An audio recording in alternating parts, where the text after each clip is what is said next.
Hello friends, मैं हूं Devraj and welcome to my channel Devraj miscellaneous. यहां आपको मिलने वाली है वेरियस टॉपिक पे miscellaneous knowledges and entertainment. So please subscribe my channel and press bell icon ताकि कोई भी इंपॉर्टेंट वीडियो आपसे मिस ना हो जाए। तो चलिए दोस्तों, स्टार्ट करते हैं आज का वीडियो। आज का टॉपिक है पेमेंट्स बैंक। आप में से काफ़ी लोगों ने पेमेंट्स बैंक का नाम तो सुना है, तो चलिए आज उसके बारे में डिटेल्स में थोड़ा जान लेते हैं। सबसे पहले जानते हैं कि पेमेंट्स बैंक है क्या चीज़। तो दोस्तों, आप कह सकते हैं कि रिज़र्व बैंक ऑफ इंडिया यानी आरबीआई का एक न्यू मॉडल या कॉन्सेप्ट है ये पेमेंट्स बैंक, जो कि फुल्ली आरबीआई के गाइडलाइंस के ऊपर काम करती है। इसे खास कर बनाया गया था रूरल एरियाज़, जहाँ के लोगों को इनकम कम है, उनके लिए इसे खासकर बनाया गया था। इससे आपको क्या क्या मिलता है, इस फैसिलिटीज़ इसमें आपको मिलती है। आप दूसरे कमर्शियल बैंक के जैसा ही इसमें savings account and current account का फैसिलिटी आपको मिलता है। एटीएम कार्ड या डेबिट कार्ड की फैसिलिटी मिलती है, और आप इसमें यूटिलिटी बिल पेमेंट भी कर सकते हैं। और आजकल का जो फैशन है कि नेट बैंकिंग या फिर मोबाइल बैंकिंग, ये भी सुविधा आपको इसमें उपलब्ध है। पेमेंट बैंक का ऑब्जेक्ट क्या था, क्यों बनाया गया था? स्पेशली ये रूरल बैंक्स, जहाँ के लोगों का इनकम कम है, जो अभी तक बैंकिंग फैसिलिटीज़ यूज़ नहीं करते हैं, उनके लिए छोटा छोटा सेविंग्स अकाउंट या करंट अकाउंट खोल के, ताकि उन्हें बैंकिंग के साथ जुड़ा जाए, इसीलिए पेमेंट्स बैंक बनाया गया था। और इससे क्या होता है, फाइनेंशियल इंक्लूजन, यही इसका मकसद था। तो चलिए दोस्तों, पहले इसका थोड़ा हिस्ट्री जान लेते हैं।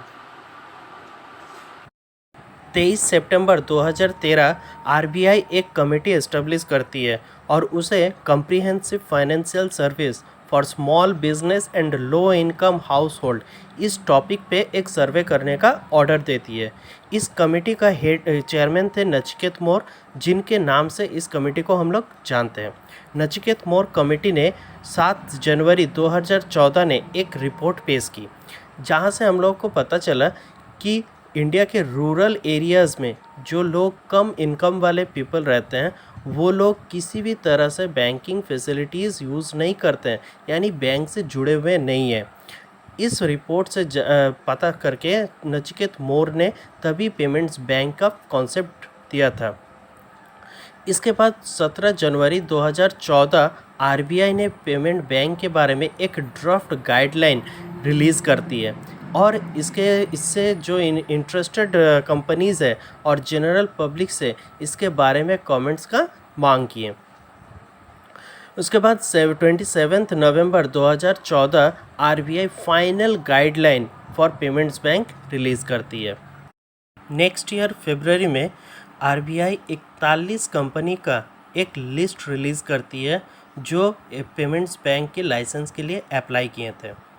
उसी साल फरवरी 28 को बजट के प्रेजेंटेशन के वक्त ये अनाउंस किया गया कि इंडिया पोस्ट, जो पोस्टल सर्विस और इनकी जो लार्ज नेटवर्क है गांव-गांव गली-गली में, इसे यूज़ किया जाएगा पेमेंट्स बैंक को रन करने के लिए, चलाने के लिए। उसी साल 19 अगस्त को आरबीआई 11 कंपनीज़ को इन प्रिंसिपल लाइसेंस देती है, और उसे अदर जो रिक्वायरमेंट्स है उसे फुलफ़िल करने के लिए कुछ टाइम दिया जाता है।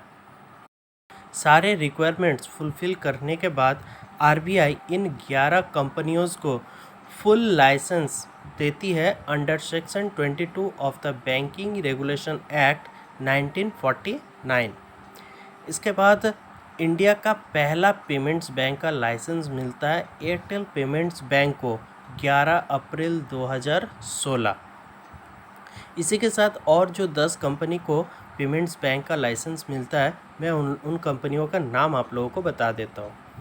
Paytm Payments Bank, Fino Payments Bank, Vodafone M Pesa, NSDL Payments Bank, Postal Payments Bank, Aditya Birla Payments Bank, Jio Payments Bank, Tech Mahindra, Cholamandalam, Sun Pharma. ये 11 कंपनियों में से ऑलरेडी 4 कंपनी ने अपना पेमेंट्स बैंक का लाइसेंस रिटर्न कर चुके हैं। जो कंपनीज़ हैं सन फार्मा, चोलामंडलम, टेक महिंद्रा और Aditya Birla Payments bank.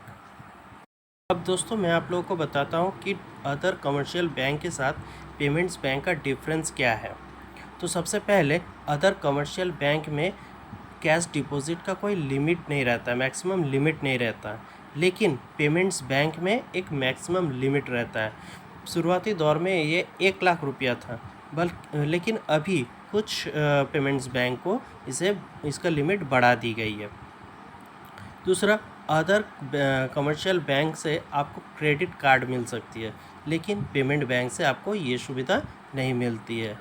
Third number, आपको कमर्शियल बैंक से लोन मिल सकती है, लेकिन पेमेंट बैंक कभी भी अपने कस्टमर को लोन प्रोवाइड नहीं कर सकती है।